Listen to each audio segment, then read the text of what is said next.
life-changing experience. It was August the 29th, 2009.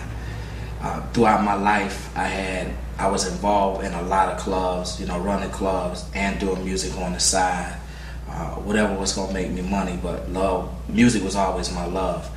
But this particular night, I was leaving Charlotte, North Carolina, from a club that I was involved with in Charlotte. On my way going back, I had been swerving because I was not drunk, because I didn't drink, I ain't smoking none of that stuff, but I was just overwhelmingly sleepy that night. So I fell asleep halfway back to Columbia and flipped my truck about 9 times, and I went through the windshield. I suffered a whole lot of injuries. I don't want to get all into the injury part because that's a testimony that y'all gonna have to get the CD for. But it was an extensive injuries that I had suffered with. So after coming out of the hospital and doing my time of recovery, I had time to think about what I want to do with my life. But God still wasn't the first thing that was, on my mind. I wanted to go back to the streets, to the club, and work even harder at what I was doing so I could get back what I lost, if you understand what I'm saying. So, but throughout that time when I was there, God was unveiling a series of things to me about people, what I thought was more important, and He just showed things for me that I never saw before in my life. So, and during that time of Him showing me things, my mind began to change about how I felt. Now, I did go back to the club when I was actually able to walk again, because I still had to sustain my family. So during that period of time, I got involved with the church and started, just going, and started to feel something different when I went. It wasn't like all the time before when I used to just go like a lot of people would just go because it's just the right thing to do. On Sunday, we go to church, but we live like we want to live, Monday through Saturday and Sunday after church, So I was going and I felt something different happening in my life. So as I kept going and I decided that I was going to give my life to God, and I still was involved with the club and the bishop that I was with at the time, and I told him, I said, hey, I'm still involved with this club, and I'm trying to come out, and he didn't come at me the way that I would say the common Christian would come at me, telling me all of the can't do's and what you shouldn't do and just slamming laws down on me. I mean, his exact words was, well, God knows you have to take care of your family. So when He's ready for you to come out of there, He will bring you out of there on His speed, not on yours. So when I went back to the club, when I used to go, the amazing thing was I used to call him, and me and him would pray in the car before I go into the club. And he would pray God's protection around me, and while I was in there, I started seeing people for what they were. So I still, to this day, God used that moment to show me I could see myself, how I were through people. And the funny thing about that incident is, when before my accident, I would be in the club, almost dressed like I'm dressed right now. I would have a hat on, twisted, baseball hat twisted, and pretty much still dressed the way that I'm dressed now. But after my accident, I went to the club and I was still dressed the same way, hat twisted. It was something different. I remember this guy, he waited around till after the club was over with, and he came over to me, he said, there's something different about you. And he don't know that he showed me God that night. To this day, he just thought he made a comment. He was drunk. He said, something different about you, boy. He just, and then he ended up leaving. But that was just showing me then that my outer appearance had nothing to do with what God was doing with my, with my life. See, my outer appearance was the same, but what God was doing with me, people could see it. But I didn't know that, because all my life I thought you had to look a certain way to be a Christian. But even in that time frame of me being in the club, I remember a guy came to me when the club was over with, and he was telling me about a situation with his woman that he was involved with.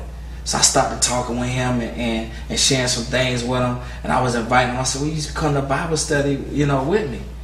And he never came, but he stood there and he talked to me for a long time, and I could tell that he respected what I was saying.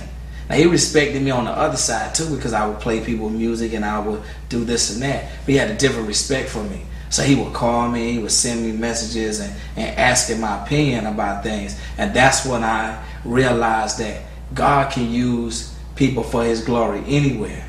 Because of what I do, he was able to use me to show up, for him. So God to show up through me, even in a place that you would say a Christian should not be. I hope I answered your question. Now that you are saved, how does your friends that's on the secular side or in the music industry on the secular side perceive you now that you're a Christian? Wow. Some of them, they respect what I do. I had my own label that was called Drop Records at the time. I had a lot of, well, I don't want to say a lot of artists, but I had about 4 or 5 different artists that was on my label at the time.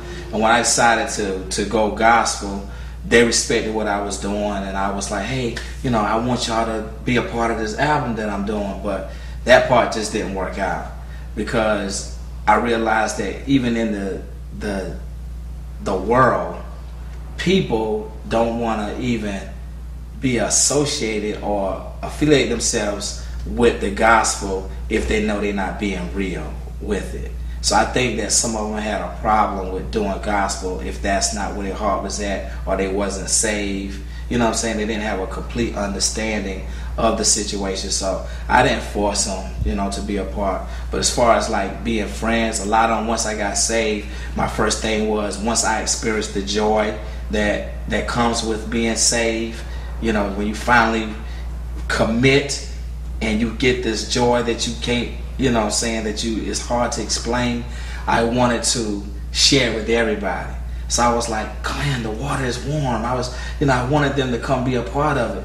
And it was frustrating because the more I was trying to get them to come, the more they was running away from me. Stop answering my calls and wouldn't respond to my texts. And I didn't get it, because I was trying to give y'all something good.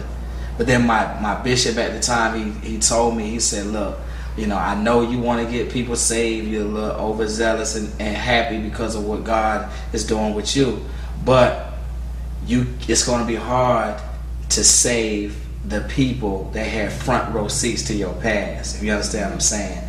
That they was with you on the other side, and now you're speaking different, or speaking a different language for them.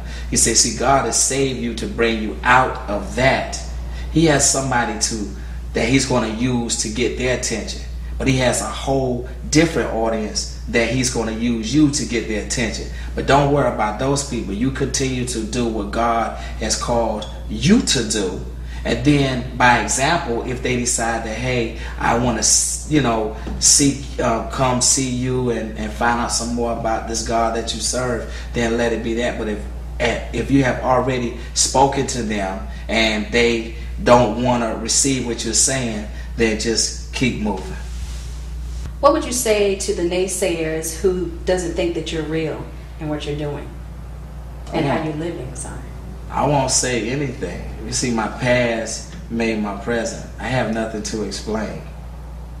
Okay. So in your present, being that you were speaking earlier about those people on the secular side and from your past having front row seat to your past, right. What about those who have a front row seat now to your current life, right. which is your Christian side? Right. How are they perceiving you, especially when it comes to the church? I think that they are real receptive to what I have to bring. Those that give me an opportunity to bring it.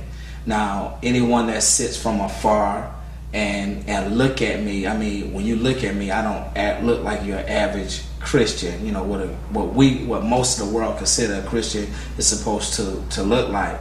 But for the most part, all of the places that I have had the opportunity of coming in to minister, or through music, or just to come to and speak, they have received me with open arms.